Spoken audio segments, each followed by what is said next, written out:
In 2017, finally the time has come to launch the International Montreal Butler Academy.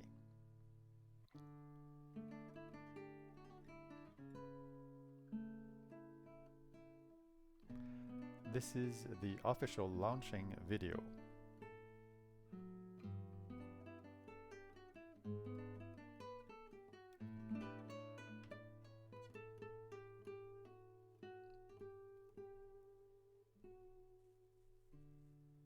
As you can see, we made clear that wine was part of it.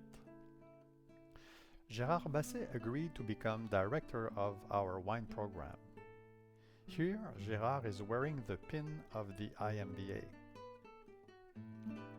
Both of us. 2018 was a special year for Gérard. He received the Premio Mazzi for his lifetime achievement and proudly wore his IMBA pin on stage while receiving his prize. Summer of 2018 was the time to go to Vienna for both schools. In Vienna, I had the pleasure to meet François Mauss, founder of Le Grand Jury Européen and organizer of the elegant Villa d'Este Wine Symposium. After Austria, back to Italy, Friuli first, then Piemonte, and Barolo. I went often to Barolo between 2015 and 2019. It became my home away from home. For a time we even discussed the possibility of renting a spot in the Chateau of Barolo, seen here at the back, to host the Butler School. In Barolo that year I met Steven Spurrier. Here we are with the typical after a tasting stained teeth. Steven Spurrier is my hero. Why? Because he created the first private wine school in Paris in 1973. Imagine, a Brit who is going to teach the French and expats about wine in Paris? It takes some gal. I had him in mind when I modestly did the same, starting a private wine school in Montreal 40 years later. But where Steven Spurrier could not be imitated is the fact that 3 years later, in 1976, he changed the face of the wine world with an infamous tasting called The Judgment of Paris. Moving back from Barolo to Bordeaux, in July 2018, I went to taste the 2014 Right Bank Vintage. There were more than 50 different Pomerols in this lineup. This was possible thanks to Bernard Burchi, a distinguished French wine critic who kindly extended the invitation. Here is the list of the Pomerol. In August 2018, Forbes ran an article featuring both our schools. This was timely. January 2019, back to Bordeaux, this time to taste the 2015 and 2016 vintages of the Left Bank. Bernard Burchi, shown here in the middle, extended the invitation again. To his right is Philippe Dalluin, Mouton winemaker, and to his left, the Baron Philippe Serret de Rothschild. Sitting is Abby Dur, a good wine producer and wine educator from Luxembourg. 2015 and 2016 Mouton in comparison. Latour family, Lafitte family, Aubryon family.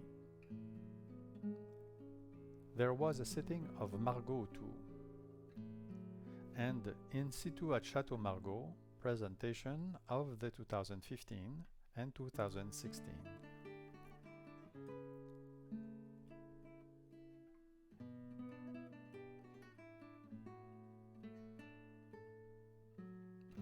Sauternes wines were not forgotten.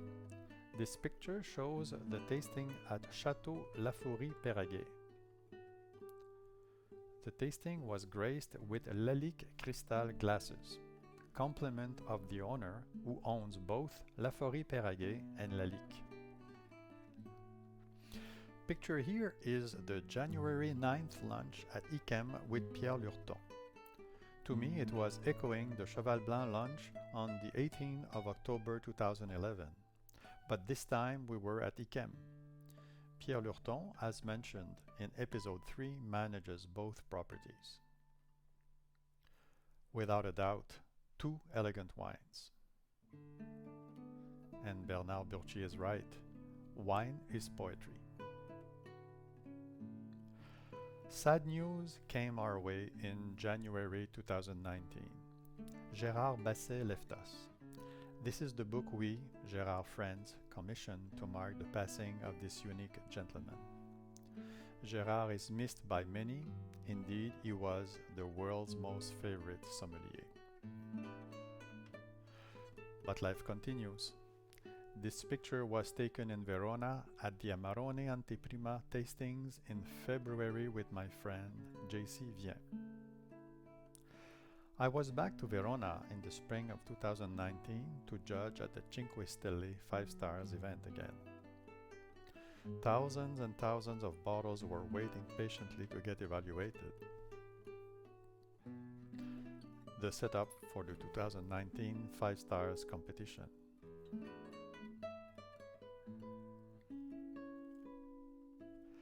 After Vinitaly, I presented a workshop in Paris for Kedge Business School and picked up some wines along the way for the students. Taste Industries being part of the Creative Industries and Culture program, the theme was about branding authenticity in the luxury wine trade. To get traction in wine, the quest for authenticity is paramount. For the 500th birthday anniversary of Leonardo da Vinci, I gave a conference on Italian wines at the Orford Music Academy there in Canada. Did you know that Leonardo was born in Tuscany and ended up owning a plot of vines in Milan later on? Being an alumni of Orford Music, I'm always happy to extend a hand. It was decided that year that I would create the Orford Music Fine Wine Cellar.